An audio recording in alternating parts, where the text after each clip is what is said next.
Hello there, and welcome to the Stay Off My Lawn podcast, where we'll have a little fun, lots of laughs, and discussions on the common sense that needs to be applied to a lot of today's world news issues. And now, the disclaimer. Stay Off My Lawn is not intended as legal, medical, or financial advice. Void where prohibited. No purchase necessary to win. Open to legal U.S. residents 18 or over in the contiguous 48 states. Any resemblance to anyone living or deceased is purely coincidental. Actual price may vary. Only use as directed. Not a member of FDIC. And now, here are your hosts, Mike and Richard. Hi, welcome to, it sounds exciting.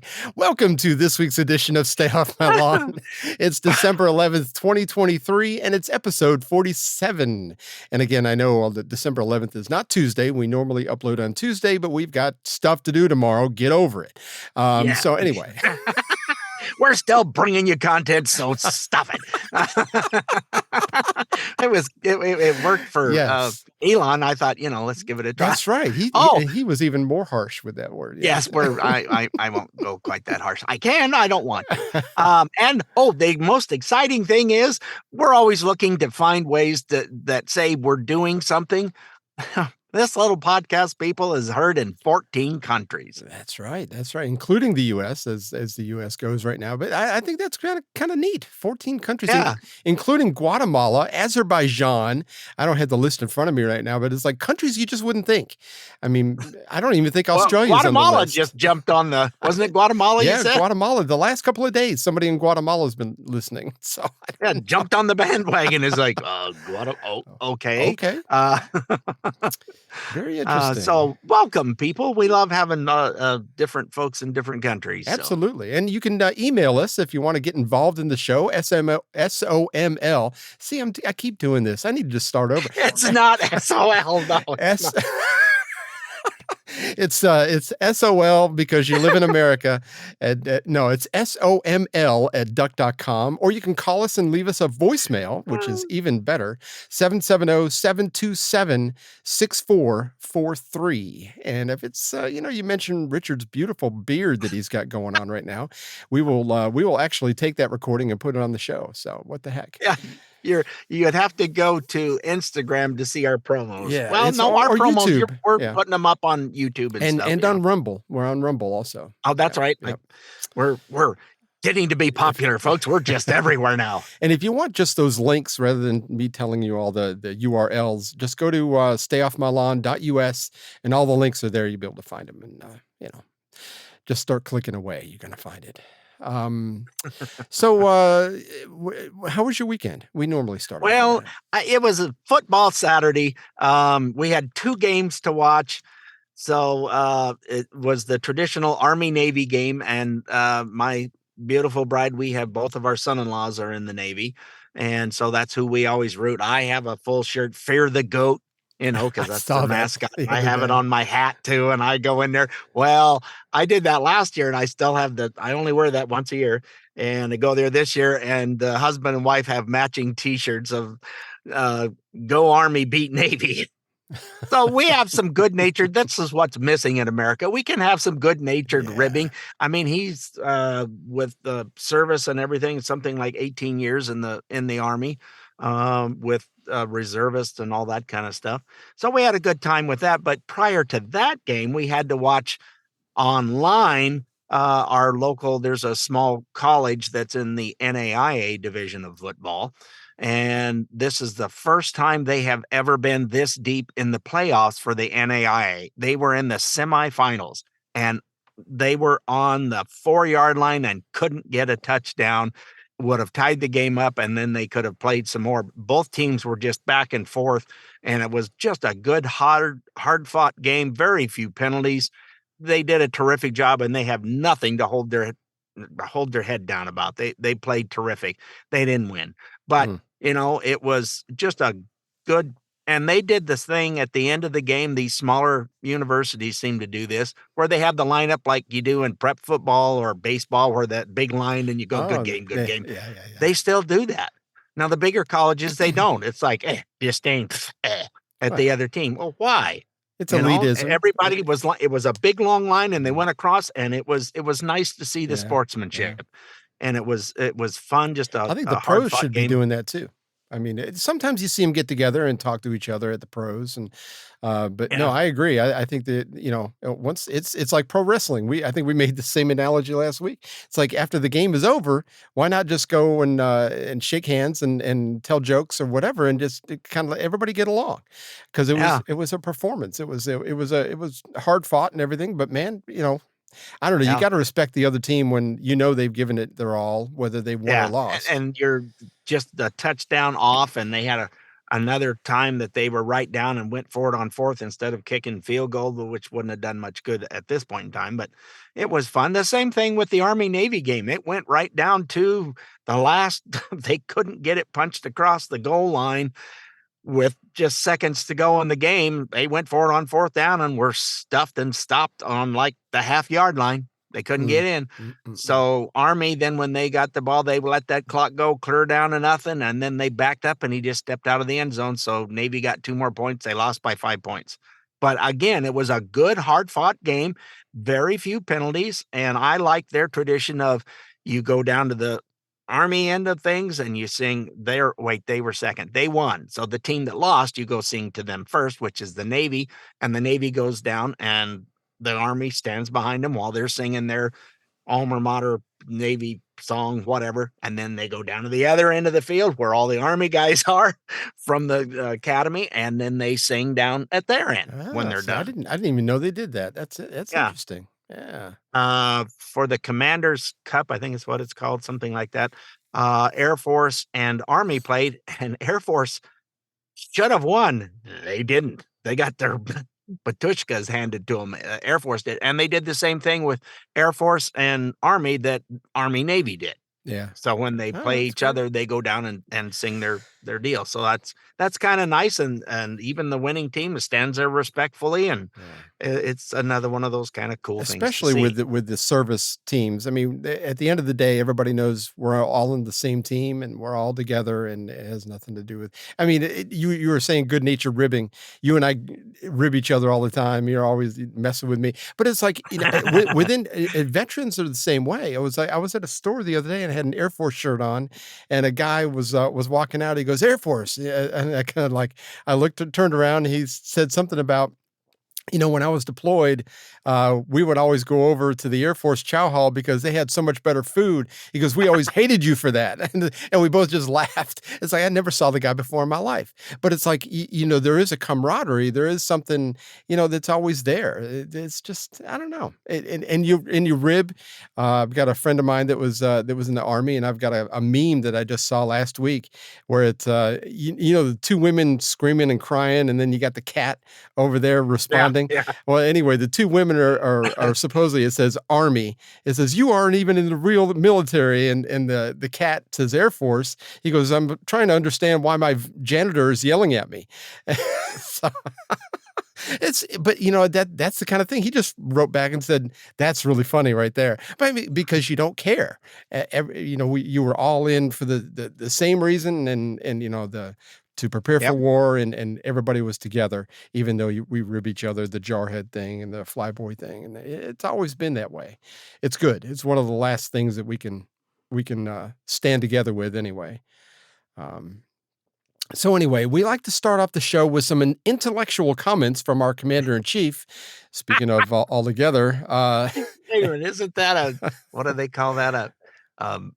Moronic statement, or what is it? Anyway, I can't remember I know what. what you're saying. I can't remember it either. We'll think of it as we're going, as it plays. Here it is. It's Uncle Joe's Wisdom of the Week. 4 years of infrastructure week, but it failed. He failed.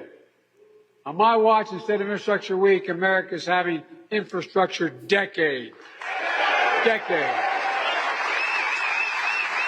Over $1.3 billion. Trump just talks the talk. We walk the walk.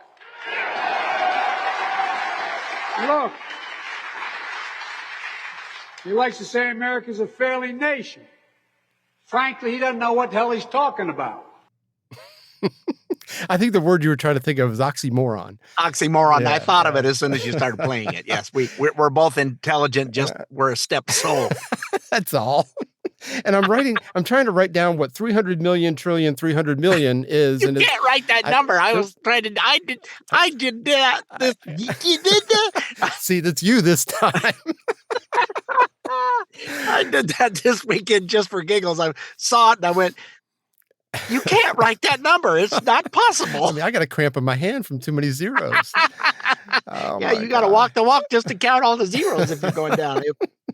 If you actually can, I don't know how you write that. It's just not possible. Yeah, I know. I forgot to hit the clock. Yeah, thanks for being back. We're glad to have some time off. I know. How much vacation does he get? He gets a lot of vacation. I'm just really surprised that. I don't know. Anyway. Yeah, he noted, and I went, "Oh yeah, I forgot to hit the clock." So you're gonna have to keep track of it on your end. I got one. That's going to be difficult for you because I can't tell time. I mean, if it wasn't for that, I'd be fine. It'd be all over it. Speaking of presidents, here's one that if former president, if he said it today, it would get him thrown under the liberal school bus. And Kamala says, who doesn't love a yellow school bus? But anyway, here is a blast from the past. I believe that together we can make America great again. Not only in the states most heavily affected, but in every place in this country are rightly disturbed by the large numbers of illegal aliens entering our country. The jobs they hold might otherwise be held by citizens or legal immigrants. The public service they use impose burdens on our taxpayers. That's why our administration has moved aggressively to secure our borders more, by hiring a record number of new border guards, by deporting twice as many criminal aliens as ever before, by cracking down on illegal hiring, by barring welfare benefits to illegal aliens. In the budget I will present to you, we will try to do more to speed the deportation of illegal aliens who are arrested for crimes, to better identify illegal aliens in the workplace, as recommended by the commission headed by former Congresswoman Barbara Jordan. We are a nation of immigrants, but we are also a nation of laws. It is wrong and ultimately self-defeating for a nation of immigrants to permit the kind of abuse of our immigration laws we have seen in recent years, and we must do more to stop it. I had to Google workface and I couldn't find it, but yeah, I have to. What the heck's a workface? Got to give him a hard time too. Monday, I got to go to work. Is that a work face? It might be. It might, especially on Monday. It's a work face, I would think. Oh my gosh. Yeah. Well, that's I didn't know he was supporting Trump. We're going to make America great again, and we're going to do all this stuff. And so let's put that wall up. And oh wait, no, this was a few years ago. It had to be 96 or so. Yeah, 25. Well, you're getting close to almost 30 years ago. Oh my gosh. Wow. Hard Weren't the 90s like 4 or 5 years ago? It was just, it wasn't that long ago. It seems like that's when I retired in the 90s. No. Now, with that illegal immigration, we've had an uptick in crime in a lot of these sanctuary cities and sanctuary states. No. I know. It's got to be just coincidence. But there was in LA, a TV station reported on a break-in at a construction company. And it seems at least in this one particular area, frustration levels are extremely high. Because of all this unchecked crime, which, the liberal cities aren't really good at dealing with. Caught on camera at a local construction company in LA's Glassell Park. Several thieves are involved, and tonight that owner tells us he's frustrated. This whole strip has been broken into. Our neighbors have been broken into 4 times. These guys just got broken into 2 months ago. What are we supposed to do? We're a small construction company. Ryan Bagley, the latest victim on this Glassell Park street, to get burglarized by several thieves. So many, it's hard to count. As you watch them file into and out of Bagley's business, Delta Construction and Electric. They smashed into our gate over there, smashed our gate into here. 15 dudes come pouring in. The getaway car, this blue Kia Soul, Bagley says, was stolen from LAPD's impound yard. The cops just knew that it was from the LAPD impound because of the chalk mark on the window. Stole 6 of our guitars, a bunch of studio mics and stuff like that. They stole a bunch of tools. I came in ready to rustle them out of there and just be like, I wanted to at least take down a few of them. His business now boarded up, and Bagley is fed up with the break-ins and elected officials. I voted for Karen Bass, I voted for Biden, I voted for Gavin Newsom. I'm sick of it. It's like at some point you have to give me a reason to vote for you again. I don't think this is it. You had reasons before, but you went, oh, it'll get better with the same people doing the same things to get different results. See, and that's the thing. It's like, even though I can sympathize with this guy, it's your fault. It's your fault. You knew what you were voting for. They were very clear on what their agendas were. They were very clear on, not prosecuting people that stole under $1,000. They were very clear when they were running for office. I think Karen Bass was the same as Gavin Newsom as far as being lined up with all those agendas. It's your fault. I hate it for you, but it's your fault. You keep voting for folks with a D behind their name, it's not going to get any better. Nope, it sure won't. It sure won't. Hey, we're up against a break. When we come back, Poland has their issues, no doubt, but we're going to talk a little bit about what their prime minister just had to say to the UN. It's very interesting. So hang in there. We'll be great prime minister. He'll tell you what's up. Yes, he will. Hang in there. We'll be right back. This is what happens when you mix opinionated old guys and microphones. Stay off my lawn. We'll be right back. 11 years is a long time. Over 11 years, you'll shave off 1.5 meters of facial hair. You'll breathe enough air to fill 20 huge hot air balloons. You'll see 937 cats out of the corner of your eye. And you would listen to this radio advert over 8 million times. A lot can happen in 11 years, but while the world moves on, you'll still have the record of a 12-month driving ban on your license.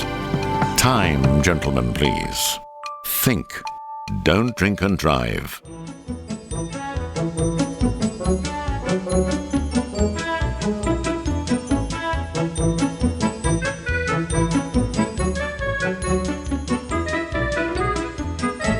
Well, welcome back to Stay Off My Lawn, segment 2. We're going to go to the UN and the Prime Minister of Poland. His name is Mateusz Morawiecki. Sure, easy for you to say. I'm stabbing in the dark here, buddy. He was recently talking to them, and he had some extremely good points. Here it is. The lowest unemployment in European Union is Poland. The highest GDP after COVID in European Union is Poland. One of the lowest debts in European Union is Poland. So don't give us this rubbish about the need of educated immigration, as we heard yesterday. We don't need your doctors. We don't need your engineers. Take them all and pay for them. We don't need them. You know why? Because there's zero terrorist attacks in Poland. Why? Because there is no illegal migration in Poland. So don't give me this look. Don't give me this argument about the populism, because this is a fact. This is your data from Eurostat. So we don't need your engineers. We don't need your doctors. Take them. Do not teach us. Do not teach us about democracy, because we know what the democracy is. So learn from Poland. Be like Poland. Thank you very much. They were giving him the stink eye overall. Oh, I'm sure he didn't give a rat's. Nope. Just like the guy, the premier president, whatever they are of Hungary. Yeah. So I love both these guys. It's like, no, we're doing what we want for our country. Your country, mind your own damn business and go away. This, and again, they're having another World Economic Forum meeting. And again, they said, we can lead and say we're leading all we want, but when you don't have any followers, it's starting, the wheels are getting wobbly and about to fall off. And they're not happy about it at all. Nope. And it's one thing to be autonomous from the UN, and they're trying to push everybody in the direction of accepting all the immigration, specifically what the Prime Minister of Poland was saying. But it's like what he was saying made sense. It's like it's not just we're doing our own thing. We're doing our own thing, and it's working. The GDP is high. The crime is low. I mean, what they were doing just didn't make any difference as far as the bottom line went, then they'd be like, yeah, okay, well, they're just doing their own thing. It doesn't matter. What they're doing is working. So Yes. why wouldn't they be the leaders as opposed to these oligarchs that they've appointed themselves as leaders? Like you said, Yeah. when you're a leader, if nobody's following, yeah. Yeah. You can say you're whatever you want, but if you turn around, there's nobody behind you. Follow the leader. The game is over. There's nobody doing it. But I saw a funny thing yesterday. Was talking about leaders. There was someone doing a man on the street not argument interview with different people in the Bronx in boy. New York, Yeah. and they're all saying, "Look, this is not working. I had more money in my pocket. We had a wonderful life when." Trump was there. Yeah. And now they're trying to BS. Biden's trying to say, oh, all right, this Bidenomics is working. The hell it is. They're trying to say, look how much better it is. From when? Yeah. Because, it's like some of the jewelry stores will do a big sale, 50% off. Well, you raise the prices up, which the wife and I were both looking at some of this stuff on Cyber Monday, and she was going, what, when did some of the stuff, the price went up, now they're giving you 30% off, and it's more than it was 3 weeks ago. Oh yeah. I The saw 30% off is more than, like, I was looking at maybe getting one more thing to rebuild my computer with, and went, no. There were no That's not real a sales sale. this year for sure. No. I saw a video where somebody was in Target and they saw the sign where it said clear or sale, holiday sale, or whatever it was, Black Friday sale, and they reached behind the display and they pulled out the card that had the previous price on it. It was exactly the same. Yep. I saw one where it had sale beside it, and somebody did that, and it was 1 cent difference. Yeah, isn't that something? I mean, it's like, come on. But unfortunately, and I do think people are waking up to that kind of thing. But still, unfortunately, that they just believe that we're all stupid and just will buy whatever they say. Yeah, I love this Polish guy, and this is what the Trump was doing when he was in charge. Was like, no, we're not doing that. No, we're not paying you any. We're done. And as soon as Biden get in, who got their money right quick again? You got to wonder if he inspired some of these guys because, nobody really had the guts to say anything to these people. I mean, they kind of went untethered and just said whatever they wanted to say at one point. And then Trump came in and said, no, who the heck do you think you are? And so I think a lot of these guys are going, we can do the same thing. And they are. Well, they just voted out the Socialist Party in Argentina. And if you've seen the guy, excuse me, if you've seen the guy who got in as president, he don't look like a president. He looks like something in a 60s band playing backup for the Beatles or something. His hair looks like a cross between Boris Yeltsin and Trump. But boy, he don't mince words. You get stuff that's done. He is extremely passionate about the people. Socialism doesn't work. The people. Capitalism makes it better for everybody. And he is extremely passionate. And they're tired of not having anything in Argentina. And they voted him out. They're just shocked.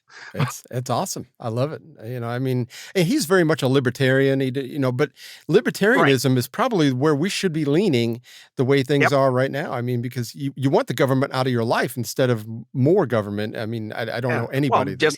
Well, just like Poland. It's like, this is not your problem. We're doing things our way and it's working and we have the best. Capitalism is working for us. Essentially, the gentleman in Hungary said exactly the same thing. And a lot of these countries are going, there was another country that, Spain's having a major, you talk about an insurrection. They don't know in DC what an insurrection is. When you've got millions, literally, every street that went whatever direction as far as you could see was people. Yeah. And it's not going well. The Socialist Party in Spain's about to go down too. Well, I think it. And what's the other one? The Netherlands. Yeah. Also, because Green Party, screw them. They voted them all out. They really overstepped when they said that they were going to take over a lot of their farmland, and it's like and I think they're driving their tractors up to Amsterdam again or wherever they were going up the steps because these 4-wheel tractors will. pretty much go up about anywhere. But, I mean, everybody's going to be concerned. Well, it's just another January 6th. It's like, these kind of things happen in every country where or in a lot of countries where the government oversteps and oppresses the people too much. There's uprisings, and that's just kind of how it goes. And ours was very mild compared to any uprising in the past. Anything that I've ever read, anybody who knows history, uprisings are not anywhere near as peaceful as what happened on January 6th. That wasn't even an uprising. That was like a tour group is what that was. Yeah, basically they were all staying within the lines and going, and nobody was bothering anything, and they were making it all out like they were in there destroying. No, nothing happened. Nothing like the crap that was going on from Antifa, who was being paid by Soros and the Democratic Party.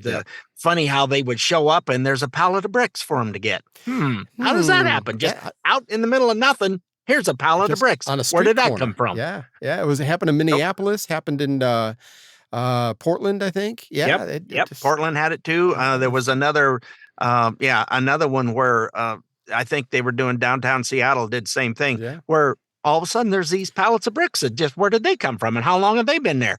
Where they weren't needed for anything but rioting with. Yeah. That was the summer of love in 2020. Yeah, is that what we're going to call that? The Polish prime minister, though, I give him kudos. He speaks very good English. He does. And I could tell he had a pause where he went, and all of this stuff that's being... he censored himself because that isn't what he was thinking. No. But that tells you that his English is so good that he thought a cuss word instead of. Oh, yes, it was that. I probably shouldn't say that. Oh, my gosh. And at the same time, here in America, we're shooting ourselves in the foot. We were talking last week that George Santos was kicked out of the Congress forget this, misusing money and lying. I mean, it seems like if you Google politician, that's like the first description, is it not? Meanwhile, we have Jamal Bowman, who broke the law pulling a fire alarm during a vote that he didn't want to have happen. We also have members of the squad seeing blatant anti-Semitic stuff over and over again, and they're still sitting in Congress. Now, granted, Jamal Bowman just had his censure, which is basically a letter of reprimand that he gets thrown in his file and it's over. No. Know, exactly. Ow, the back of my hand. And now we had a small 4-seat majority prior to George Santos getting kicked out. And now that Santos is gone, Kevin McCarthy says, I'm leaving in a few weeks. I just can't take it anymore. And of course, my bullet going home. And now he's talking like what he truly is just a Democrat from California. I mean, that's kind of the way I saw him before the whole. I did too. He was Rhino. He said, I'm going to do this stuff. All right, I'll give him a chance. He didn't do it. He went back to being a Rhino. It's like, hey, no. And Patrick McHenry, the guy who served as speaker for that short period of time after Kevin McCarthy got thrown out, he said he may serve out his term, but he's gone after that too. So it's like, and in one way you can say it's good. We're getting rid of the rhinos, and Santos was a scumbag. I mean, you got to give him the scumbag, but he was a vote in our direction. But hopefully they get replaced by somebody that actually will vote for the common sense good instead of, all the crap that we are so used to them voting for or voting against. Well, a bunch of Democrats, when their stuff is up, they're resigning and leaving because they don't want to be investigated. Well, I guess, when Epstein's list is getting ready to be exposed. It's not going to be very good. If your name's on that list, you better do something else. Speaking of the GOP, they had their 4th debate this past week, and there were some moments that were noteworthy. As I've said before, I'm leery of any politician or pundit that changes their mind so drastically. Vivek is one of those people because if you remember recently, wasn't that long ago, a couple of years ago, he was pro-lockdown, pro-vaccine. That wasn't that long ago. Anyway, Vivek called out Nikki Haley this week, and I thought he was just being mean, but I did some research, and it's not just being mean. And I think those with foreign policy experience, one thing that Joe Biden and Nikki Haley have in common is that neither of them could even state for you 3 provinces in eastern Ukraine that they want to send our troops to actually fight for. Look at that. This is what I want people to understand. These people she has no idea what the hell the names of those provinces are, but she wants to send our sons and daughters and our troops and our military equipment to go fight it. At least I appreciate him saying it, whether he believes it or not, whether he is just a mouthpiece for whatever. I appreciate that somebody's out there saying these things. So why is Nikki Haley, and you may know this answer, and I normally don't ask you questions unless I know you know. Why is my God. Yes. Study real quick. Why is Nikki Haley so interested in keeping financial and military support for Ukraine? Why is she so interested in keeping that going? Do you know? Well, there's a big train of Republicans and Democrats that we give them so much money, it's like a rebate.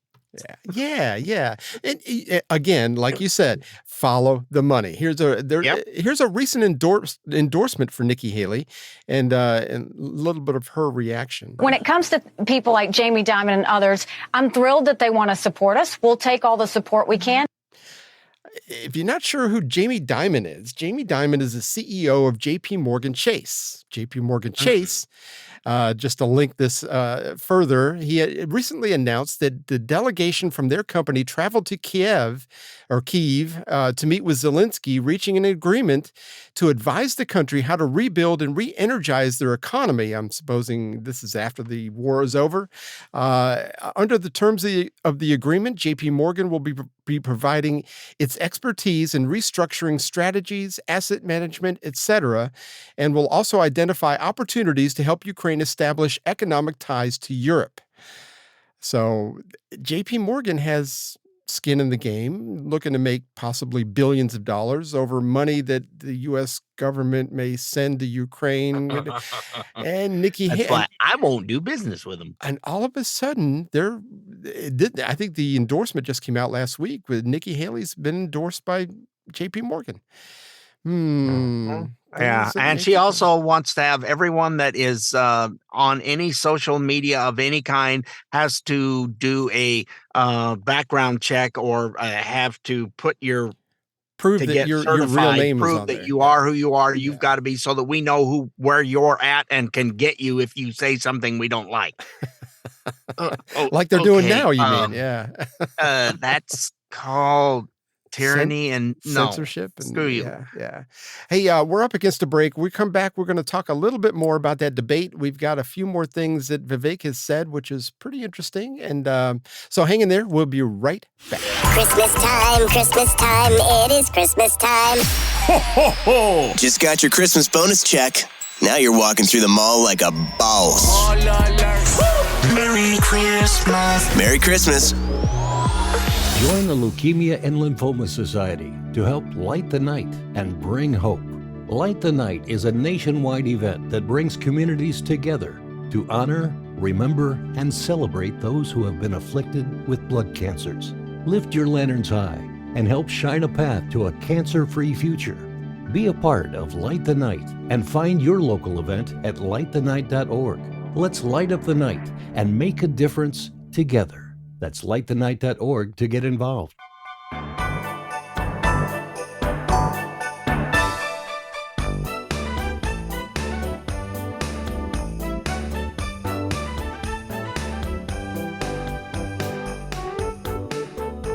All right, welcome back to Stay Off My Lawn, segment 3.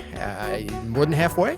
We're still in the middle of this GOP debate from last week. Vivek, again, one eye, if I could throw up one eye like Richard can, then I would keep that on him. But anyway, he's been saying a lot of good things. He called out the climate change crazies, which I always appreciate that. That is this climate change agenda that is shackling this country like a set of handcuffs. I said it at the first debate and I stand by it. The climate change agenda is a hoax because it has nothing to do with the climate. That's what we have to see. 98% reduction in the climate disaster-related deaths in the last century. 8 times as many people are going to die of cold temperatures this year than warm ones. And if you thought COVID was bad, what's coming with this climate agenda is far worse. We should not be bending the knee to this new religion. That is what it is. It is a substitute for a modern religion. We are flogging ourselves and losing our modern way of life bowing to this new god of climate, and that will end on my watch. It's the most critical issue that's coming up. Yeah, did you see that? I sent you a movie. It's about an hour long, and I'm trying to remember the name of it off the top of my head. Let me see here. Anyway, it's about the climate change thing, and it's not just an opinion piece. It kind of breaks everything down, talks to people who are actual experts in that field and that have studied it, and in a with a clear head. It's on YouTube. It's called A Climate Conversation, and it's hosted by a lady from Colorado. She has a radio show out there, and I cannot think of her name off the top of my head. But anyway, she if you just search YouTube for A Climate Conversation, it's about an hour long, but it breaks everything down and explains why they like to look at just the last 150 years as opposed to the last 500 years or 1,000 years, which I think Richard has said many times in the past. They're looking at ice cores. They're looking at different things. They were growing citrus fruits up by Hadrian's Wall in Great Britain, which cannot be done today. Not even close. I mean, well, at one time they had hippopotamus. Yeah, were on Great Britain. I mean, on the island. And historically, and that was something I learned through this whole thing too, is that the people of the planet have thrived, have done so much better when it's in a warming period. And if you look at the cycles, and I don't know, I'll be honest, I have no idea how they know what the climate was like from 1 million years ago. I mean, I don't think anybody is truly convinced. I watched a little bit of that, and it's drilling down because the ice stuff in Antarctic has been there forever. Yeah. So they can drill down. They don't need much of the size of your little finger, and they drill these cores that go way down. And it's like levels of sediment and all kinds of other stuff. And they can tell what the climate was based on what they see and when they're going down through this. It's just fascinating. It is fascinating. But they said there's been like 4 big cycles that they know of where the planet got 10 degrees warmer and then 10 degrees colder. And they said, just because if the polar ice caps, if they did melt, theoretically, just like if you had a glass full of ice, that it wouldn't overflow. You would not have the beaches all gone because the temperature went up 2 or 3 degrees or 10 degrees or whatever. It just wouldn't happen. Everything displaces itself, and it would be just fine. It wouldn't really be. But anyway, they said that the human race thrived during the warmer periods. You had the larger empires of the world, the Assyrians, the Babylonians. That was during one of the warming periods. Then you had the Romans, and it's always a positive thing for the planet because you had more food available. You had explosions in population. It's extremely fascinating, and it is coming from the angle of what the science is, as opposed to any. They drew no political conclusions. They just said these are the facts. And they did say, though, that if anybody does talk against those facts, even though behind closed doors around the water cooler at the coffee machine, they all agree. The water cooler? Okay. The water. Will you stop? I'm not letting them go today. Those are classic. Those are the best. Anyway, yes, you're absolutely correct. It is just fascinating, and they're trying to BS stuff to get more money out of people, and they're losing their narrative. It's going away faster than they can give a BS speech. Yeah, and that's exactly what it is. But there's still so many people. I know people that's like, well, but they say that we keep driving cars, and it's like. You got to stop with the they say, just who's they? Exactly. What scientist was paid to say that? Because that's exactly what it is they're not scientists.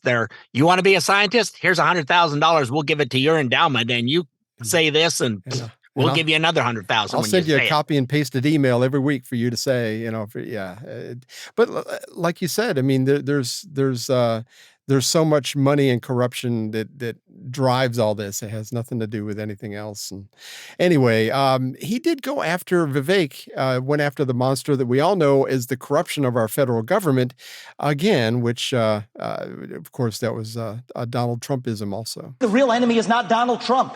It's not even Joe Biden. It is the deep state that at least Donald Trump attempted to take on. And if you want somebody who's going to speak truth to power, then vote for somebody who's going to speak the truth to you. Why am I the only person on the stage, at least, who can say that January 6th now does look like it was an inside job, that the government lied to us for 20 years about Saudi Arabia's involvement in 9/11, that the Great Replacement theory is not some grand right-wing conspiracy theory, but a basic statement of the Democratic Party's platform, that the 2020 election was indeed stolen by big tech, that the 2016 election, the one that Trump won for sure, was also one that was stolen from him by the national security establishment. Very interesting. He's ruffled some feathers. He upset some political commentators too. Like, did you hear Van Jones and his response to all this? Excuse me, no. But it's he's ruffling because no longer is this the most secure election in history. It's being debunked faster than they can spit it out. It's garbage. And the news media, somehow or another, this crap's got to be put a stop to because what they're doing is treason, in my opinion, as well. Yeah. Yeah. Every week or two, you find out more about the machines that were, somehow corrupted or certified when they shouldn't have been. And, Georgia, hopefully people will follow in Georgia's footsteps as far as getting rid of those Dominion voting machines. It needs to happen nationwide. We need to, at least for national elections, Richard and I were talking just recently. It's like, I'm not a big, fan of the federal government making sweeping laws that the whole country has to follow. But I think when it comes to federal elections, I think we need to go back to paper ballots, in-person voting, and that's it. I'm really sorry. If you can somehow get your butt dragged there, then that's one thing. Or if you're in the military or if you're in a home or something, that's a different thing. But if you are an able-bodied person, you don't get to mail in your vote like they do in Oregon. So, that's why the Democrats have been in charge in Oregon for so long. In Idaho, you can vote absentee, not by mail. You go in and do the same thing you would do as if you're going to your precinct. You have to show your ID and what precinct. Okay, let's like, oh, there you are. Yep. Okay, we're going to mark you as being voted because you were there. It's got to be in person. None of this BS. And then they've gone to a lot of electronic machines, and I'm not a fan. Yeah, I'm not either. And in Georgia, at the very least, whenever I've gone to vote, now we have early voting. It's about like 2 weeks ahead of time. And a lot of people don't like it. I personally like it because you can go in there on a random Thursday at 2:00 and you can go right in and do your thing. Now, it's not all electronic either. You go in, you have to show your ID, you fill out your paper, you show your ID to the lady. She's got this big binder thing, and she finds your name in that binder because considering whatever district you're in, and then they check mark that you voted. So it's actually on paper. It's not just an electronic footprint that you're leaving. There's actual paper trail that you voted. So nobody can come in behind me and go, well, that wasn't me, or whatever they do. So I do appreciate that. I like that anyway. So anyway, vote in person. There's this because Trump won all 50 states for the in-person vote. Voting. Yep. And Biden won all 50 states. Hanky real quick. Yep. Biden won every state if he only counted mail-in votes. If that doesn't somehow wake you up, then maybe you don't have a pulse at all.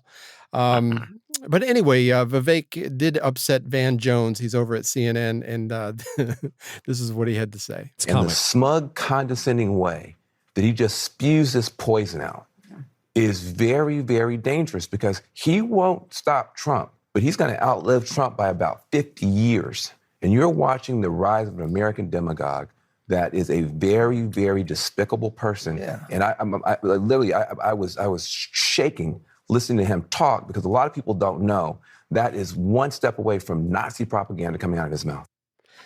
First of all, let me address Wow, something. is that the pot calling the kettle black? They ought to know what propaganda is. I'm telling you, they are the king of it. And Good gravy. Calling him a Nazi, first of all. But anyway, well, that's what they do. They start doing name calling and they start accusing the right of doing what they're actually doing. It's like, wait a minute. It's typical bait and switch, right? I mean, but I'm sorry. You know, I have to address the whole. I was shaking because of what he had to say. Now, I think if you've got enough testosterone in your body, at the very least, what somebody has to say, even if I don't agree with them vehemently, it's not going to make me shake. What happened to you, man? Did he go to his safe space so he could feel better? He might have. I think I need a cookie. I mean, what is that? That was just weird to me that he was literally, maybe he was using the word literally wrong. It seems like he should be a better wordsmith than that if that's what he did. But accusing Vivek of what they've been doing for years. Yep. Propaganda, BS. They know the story is false and they do it anyway. Well, they call him a Nazi and what was the other one? Fascist, because they can't call him a racist because he's a brown guy from first generation immigrant. And then, of course, if you know anything about the whole replacement theory and everything, it's like, you know, for that to come out of his mouth is very interesting. At the very least, being a first generation immigrant, or a second generation immigrant. So I don't know. He's saying all the right things. I still don't trust him as far as I could throw him, but you know, I'll let him say the right things and maybe it'll wake up the other three people that were on stage with him. Probably not, but anyway. Mandy Cohen, she's the new CDC director. No, not her. No. There's not a video of this, but she brushed the dust off the old talking points from almost 4 years ago. And and $5 says this kind of rhetoric will only ramp up as we move forward towards this next election. I guarantee it. Get your updated COVID and flu vaccines and your RSV vaccine if you're over 60. It's not too late to get vaccinated if you haven't already. And use additional layers of protection, like avoiding people who are sick, washing your hands, improving ventilation, and wearing a mask. And if you do get sick, I know it's hard, but stay home so you don't spread germs to others. And get tested so you know what you have and you can get treatment. Wear a mask. I knew it was coming. Where have I heard that stuff before? Oh, it's going to come to me eventually. I'm surprised she didn't mention stay 6 feet away from other people, even if you're healthy. Hell yeah. And wear a mask. They've already proven it doesn't do squat. I know. Okay. That's the old talking point. I think maybe that was supposed to be left off, but they copy and pasted the whole message from 2020, and I don't know. Who knows? Well, we were talking earlier about this, and the CDC. It wasn't that long ago that when they would have something, it's like, oh, they're the Center for Disease Control. Oh, there must be something really bad if they're talking about it. Nobody listens to them anymore. No. It's the boy who cried wolf one time too many, and people just going, yeah, well, something's coming. It's cold and flu season. It happens every year. Shut up and go away. Exactly. They never pressured us for getting the flu vaccine like they are this year. I don't know if you've seen Travis Kelce and all these. No, I don't. I because I'm not in that petri dish. I would get it most every year when I was, but with what they've been doing and. From Pfizer, screw you. Yep. I ain't getting nothing that's got that P on it. That's for damn sure. Pfizer and Moderna. I don't care if they've got the cure for cancer. I'm not taking it. They can have it. Anyway, we're up against a break. When we come back, we're going to hear from our friend and Congressman Byron Donalds. He has a lot to say about what's going on with the crime family that lives in the White House. So, yay! We'll be right back. Christmas time, it is Christmas time. Ho, ho, ho! December 24th and all is bright. Yeah, because you're lit up like the Christmas tree. Ready to party! Merry Christmas. Merry Christmas. With more ways than ever to connect to news and entertainment, 90% of new car buyers want that tried and true AM/FM radio option. That's because your local radio stations are reliable, trustworthy, and bring you a local connection that can't be replicated. Not to mention, it's free. No subscription or cellular data required. More than 80 million Americans each month depend on AM for their news, weather, local sports, and entertainment, plus talk radio. Help keep AM radio an option in new cars. Text AM to 52886. You'll get an auto-filled email letter to send to Congress urging them to keep AM radio in cars. Again, text AM to 52886. Brought to you by your friends at the Stay Off My Lawn podcast.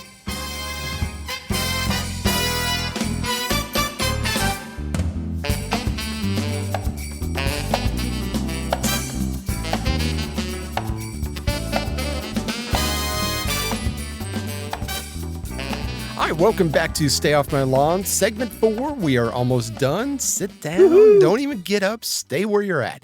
Our friend and Congressman Byron Donalds, who represents the district of just south of my hometown in Florida, is not letting the Biden crime family off the hook. I have to say, thank God for these guys like this. I mean, because otherwise I'd have no hope at all in our federal government. But this is a little bit of a long clip, longer than we normally play. But he's got all the facts and that will be brought up again in the impeachment case. So we've babbled enough today. We got 2 things coming up for you. You're not going to hear much of us in this segment, so you can applaud now. It's quite all right. I'm going to take a nap. This is a couple of minutes now. Here's Congressman Byron Donalds. Mr. Speaker, President Biden consistently has stated that he never discussed businesses with Hunter Biden's associates. That is a lie. Let me repeat that even for the colleagues across the aisle. It is a lie. Throughout our extensive investigation and from the lips of credible witnesses, it is abundantly clear that the Biden family business is Joe Biden. Let me emphasize, there is no Biden family business except for Joe Biden's 40-plus year career in Washington, D.C. That has been the family business.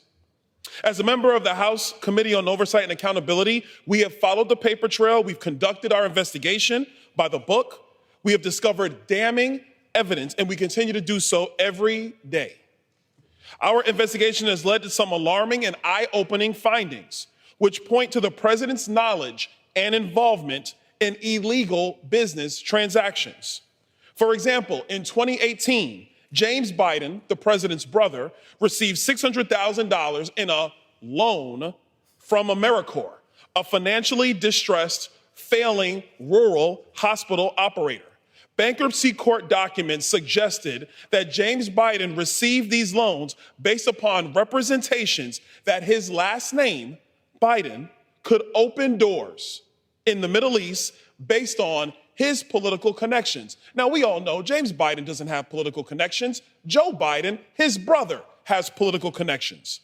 Specifically, AmeriCorps wired a $200,000 loan into the account of James and Sarah Biden. Here's what makes the evidence damning. On the same day, James Biden wrote a $200,000 check from the same account addressed to his brother, Joe Biden. And for the American people, the brother of James Biden is the president of the United States. Next example is an email obtained by the committee from a Hunter Biden associate, mentioning that 10% of the relevant joint venture that held by Hunter for the big guy, 10% of a relevant joint venture was held for the big guy. At this point in the committee's investigation, we've established that Joe Biden is the big guy. Through the web of transactions that purposefully tried to hide the big guy's involvement, let me stress again that Joe Biden is the Biden family business. Let me illustrate an example of the confusing web of transactions. A Chinese company sent $5 million to a joint venture between Hunter and an associate. That same day, the joint venture sent $400,000 to an entity that Hunter Biden controls alone. Less than a week later, Hunter Biden wired $150,000 from this entity to a company owned by James Biden and Sarah Biden, James Biden, the president's brother. Sarah Biden later withdrew $50,000 from the same company. Less than a week later, Sarah wrote a personal check to Joe Biden, AKA the big guy, AKA the president of the United States, for $40,000. 10% of the 400,000 that was mentioned in the email by the associate to Hunter Biden. Another example is when a confidential human source overheard a Burisma executive claiming to have bribed then Vice President Joe Biden for $5 million. As I stated earlier, Joe Biden consistently says that he never discussed businesses with Hunter Biden's associate. This was a blatant lie by the commander-in-chief, and the American people deserve to know the truth. Joe Biden never thought that the Oversight Committee would get this far in its investigation. And additional damning evidence will soon be revealed to the American people. This leads me to my next point. The Foreign Agents Registration Act, or commonly known as FARA. To be clear, Hunter Biden has never, and I repeat, never registered as a foreign agent, despite his lucrative work being done on behalf of foreign interests and his many travels on Air Force Two. And that wasn't just because he missed his dad.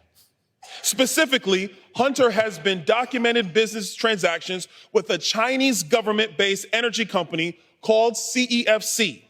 Interestingly enough, the same company, CEFC, is the same one that is affiliated with the company that sent $5 million to Hunter Biden. How is this not the definition of being and acting as a foreign agent? Paul Manafort was convicted for far less. The time is now to open up an impeachment investigation pertaining to the president's direct link to blatant corruption, pay-for-play tactics, and acting as a co-conspirator to the crimes committed by his family on behalf of Joe Biden himself. The committee will continue to do our due diligence. We will not be worried about the distractions from the Democrats and from the press. We will dig through the confusing web of Biden LLCs, which I will add, Mr. Speaker, the confusion of these companies and the confusion of these transactions were done on purpose to conceal this money from the American people. And I will also add, to conceal the money from the Internal Revenue Service. Because, you know, Joe Biden likes to talk about everybody paying their fair share except him and except his son. They're not concerned about a fair share. We're going to continue to uncover all of this. And we're going to answer and uncover all of the information that is going to outline exactly why, in my opinion, representing the 19th District of Florida, why Joe Biden deserves to be impeached. Mr. Speaker, the President of the United States has taken money from foreign sources. Meanwhile, the world is on fire. Is the president compromised? Do agents in the Chinese government have the upper hand on the President of the United States while our enemies are on the move? These are serious questions that the House of Representatives has a responsibility to answer. And the way to get all that information is through the impeachment inquiry, which will continue here in the People's House. And with that, I yield back. That list was long and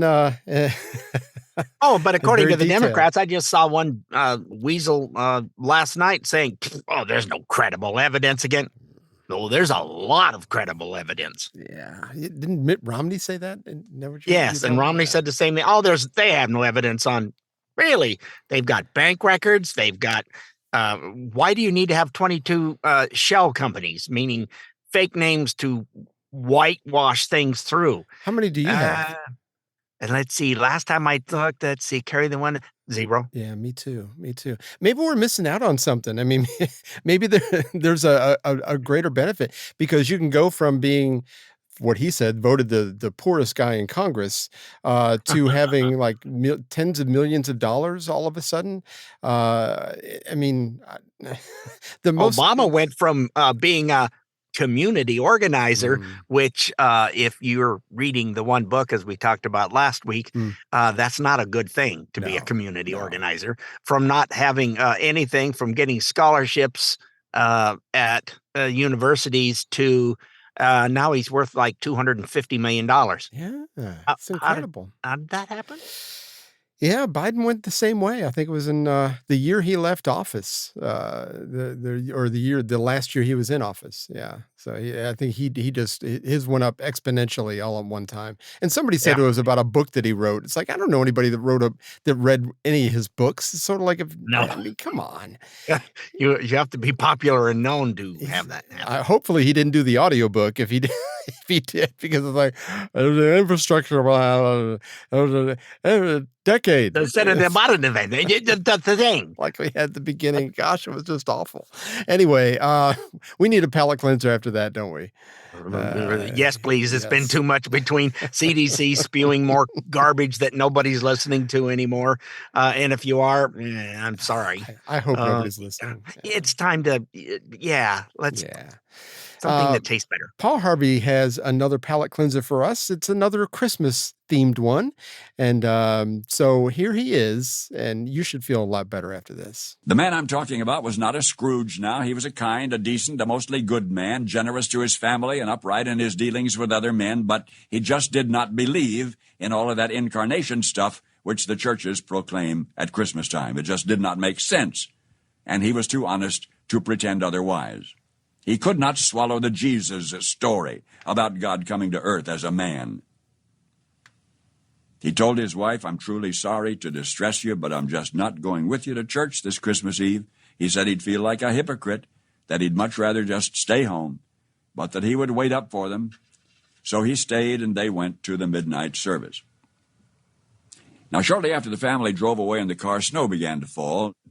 He went to the window to watch the flurries getting heavier and heavier. Then he went back to his fireside chair, began to read his newspaper. Minutes later, he was startled by a thudding sound, and then another, then yet another. At first, he thought somebody must be throwing snowballs against the living room window. But when he went to the front door to investigate, he found a flock of birds huddled out there miserably in the snow. They had been caught in the storm. In a desperate search for shelter, they had tried to fly through his large landscape window. That was what had been making the sound. Well, he couldn't let those poor creatures just lie there and freeze. So he remembered the barn where his children stabled their pony. That would provide a warm shelter. All he would have to do is direct the birds into that shelter. Quickly, he put on a coat and galoshes, and he tramped through the deepening snow to the barn, and he opened the doors wide. And inside the barn, he turned on a light so the birds would know the way in. But the birds did not come in. So he figured that food would entice them. He went back into the house and fetched some breadcrumbs and sprinkled those on the snow, making a trail of breadcrumbs to the yellow-lighted, wide-open doorway of the stable. But to his dismay, the birds ignored the breadcrumbs. The birds just continued to flop around helplessly in the snow. He tried catching them. He could not.